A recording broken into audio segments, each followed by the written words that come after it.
En tout cas, on préserve la nature et on fait tout pour, quoi.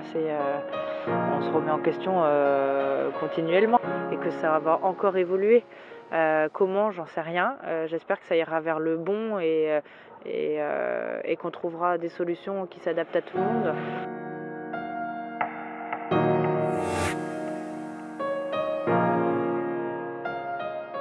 Je trouve ça enthousiasmant d'entendre une jeune femme entrepreneuse qui a l'envie de créer des emplois dans son territoire, de nourrir la population avec des produits de qualité.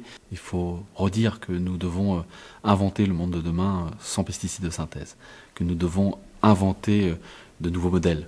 Et il faut que des pionniers s'y mettent, et ils sont déjà nombreux, y compris en Bretagne, que l'on mette de l'argent sur la table pour innover, pour innover y compris au niveau de notre manière de penser les uns les autres, au niveau de nos freins psychologiques que nous avons, agriculteurs, consommateurs, hommes et femmes politiques, et puis faire en sorte aussi que l'on intègre cela dans les modèles de demain.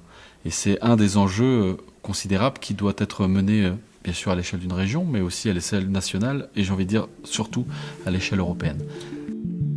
Et nous avons la PAC 2027 qui est en cours de discussion. Moi j'ai l'honneur de siéger au comité des régions à Bruxelles. Et je porte ce discours qui consiste à dire que la politique agricole commune de demain, ça doit être une politique agricole et d'alimentation commune.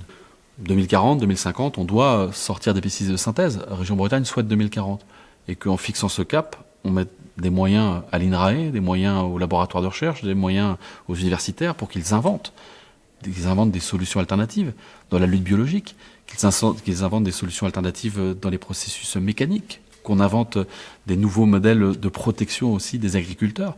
Donc il faut d'arrache-pied y travailler avec méthode, avec obstination et avec un cliquet anti-retour pour être sûr qu'à chaque petit pas que l'on fait, il n'y ait pas la tentation de revenir en arrière à chaque crise. Et nous sommes dans un monde dans lequel malheureusement nous allons vivre beaucoup de crises. La région Bretagne, elle le fait déjà aujourd'hui avec les moyens qu'elle a, avec des contrats agri-environnementaux et climatiques qui permettent de progresser en changeant certaines pratiques, en supprimant certaines molécules. Elle le fait déjà avec des contrats éco-phyto, elle le fait déjà avec des projets qui permettent de garder nos prairies plutôt que de partir sur des grandes cultures. Tous ces sujets, on y travaille, mais on y travaille avec des budgets qui sont tout petits.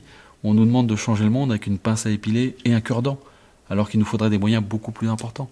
Dans le passé, j'ai proposé de faire en sorte que la PAC soit régionalisée, que nous ayons la main, nous, sur la PAC pour faire en sorte de transformer les modèles. Ce n'est pas le choix qui a été retenu par les gouvernements successifs.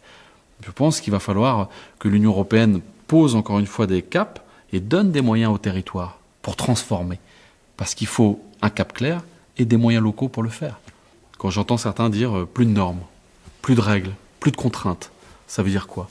Ça veut dire que chacun fait ce qu'il veut au risque de s'empoisonner, d'empoisonner des consommateurs, même si c'est sur le long terme, avec des consommateurs qui pour certains ont les moyens de choisir et de choisir certaines gammes de produits qui leur permettent de soulager leur conscience mais aussi de se faire du bien, et puis d'autres citoyens qui n'en ont pas les moyens et qui vont se retrouver à acheter des produits qui sont produits ailleurs dans le monde, ailleurs en Europe, qui ne sont pas à la hauteur de notre ambition sur l'environnement. Non, il faut des normes, il faut des règles. Et c'est indispensable. Mais ce qu'il faut, c'est une juste concurrence. Et ce qu'il faut, c'est expliquer pourquoi on le fait. Si on dit aux agriculteurs, on vous enlève les produits, mais on vous donne pas de garantie de revenus, je ne vois pas comment on peut y arriver.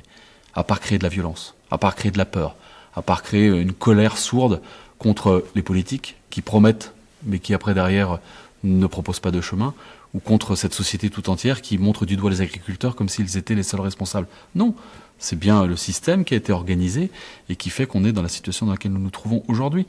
Moi, je veux être fier de ce que l'on produit en Bretagne et je veux que les enfants, nos petits-enfants, puissent continuer ces métiers qui s'appuient sur le vivant. Donc protégeons le vivant pour que nos enfants puissent être fiers de continuer ces métiers importants.